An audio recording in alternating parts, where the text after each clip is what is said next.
Welcome back everyone. नमस्ते सभी को। आज घटस्थ योगा श्रृंखला महर्षि घिरंट में हम जानेंगे ध्यान अवस्था के बारे में, जो महर्षि घिरंट ने थोड़ा बहुत बतलाया है, जो कि गुप्त ज्ञान है। कुंडलिनी योग में नासिका ग्रह का बहुत महत्व है और यहाँ तक कि कुंडलिनी योगियों का मानना है कि नासिका ग्रह में एक छोटा सा शक्ति केंद्र या उपचक्र है, जिसका रिलेशन मूलाधार और आज्ञा चक्र के साथ है। और जब हम अपनी नोज़ की टिप पर अपने ध्यान को केंद्रित करते हैं, यानी कि नासिका ग्रह पर ध्यान केंद्रित करते हैं, अपनी दृष्टि को केंद्रित करते हैं, तब मूलाधार से आज्ञा तक जितने भी एक्सपीरियंसेस चक्रों में होते हैं, वह सभी हमें मिल सकते हैं और कुंडलिनी को जागृत किया जा सकता है। और यह हमें उन्मनी मुद्रा में ध्यान लगाना है, जिसे उन्मनी मुद्रा नाम दिया गया है, या आप नासिका दृष्टि भी कह सकते हैं। इसमें हमारे चित्त की स्वीकार करने की एनर्जी वह तीव्र हो जाती है और चेतना भी सेंसिटिव हो जाती है, मतलब चेतना भी बहुत ज़्यादा संवेदनशील हो जाती है और स्थूल से सूक्ष्म तथा सूक्ष्म से कारण अवस्था में प्रवेश करना भी आसान हो जाता है। इसको ऐसे समझ सकते हैं कि यदि कोई बात है या कुछ भी इशू है, कुछ भी है, उस चीज़ का आप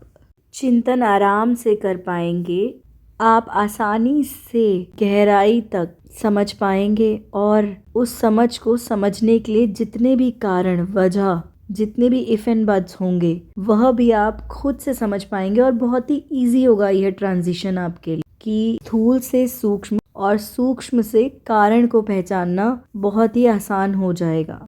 और महर्षि घिरंट कहते हैं कि ध्यान अवस्था में ही नहीं, बल्कि जागृत अवस्था में भी हमें हमेशा इस बात का ख्याल रखना ज़रूरी है कि आत्मा का योग ब्रह्मा के साथ होना है। हमारी आत्मा को ब्रह्म आत्मा के साथ, परमात्मा के साथ मिलना है। मतलब हमें अपने लक्ष्य को कभी नहीं भूलना। अगर आप आत्म साक्षात्कार करना चाहते हैं तो केवल साधना के समय उसे सामने नहीं रखना है, 24 घंटे यह हमारा लक्ष्य होना चाहिए। सामान्य जीवन में भी तो यही घटना घटती है। व्यक्ति कार्यालय जाता है और कहीं काम करने जाता है, लेकिन उसके मन में हमेशा एक ही विचार रहता है कि जो कार्य करूं उसका फल मुझे मिले। तो इसी प्रकार फल प्राप्ति की इच्छा हमेशा मन में रहती है। तो इसी प्रकार जीवन के उद्देश्य या आंतरिक इच्छा को भी हमेशा सामने रखना चाहिए। ऐसा नहीं कि अभी संभव नहीं है, अभी पॉसिबल नहीं है, इसीलिए मैं ये जो मेरा लक्ष्य है इसको कुछ देर के लिए किनारे छोड़कर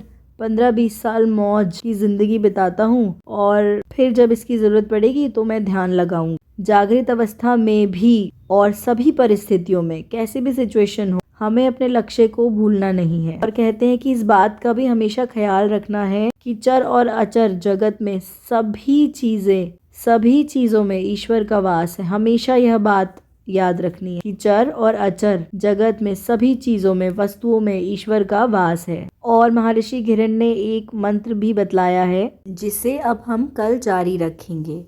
यहाँ तक सुनने के लिए आप सभी का बहुत धन्यवाद। अब कल जारी रखेंगे।